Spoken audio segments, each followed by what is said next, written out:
Kung Fu. It means supreme skill from hard work.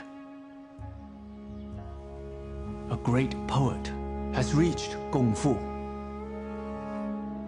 The painter, the calligrapher, they can be said to have Kung Fu. Even the cook, the one who sweeps steps, or a masterful servant, can have Kung Fu. Practice, preparation, endless repetition, until your mind is weary and your bones ache, until you're too tired to sweat, too wasted to breathe.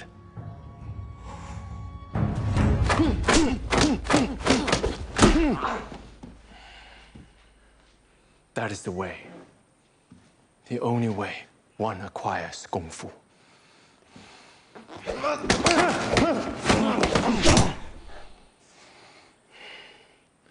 Unfortunately, boy, you have not.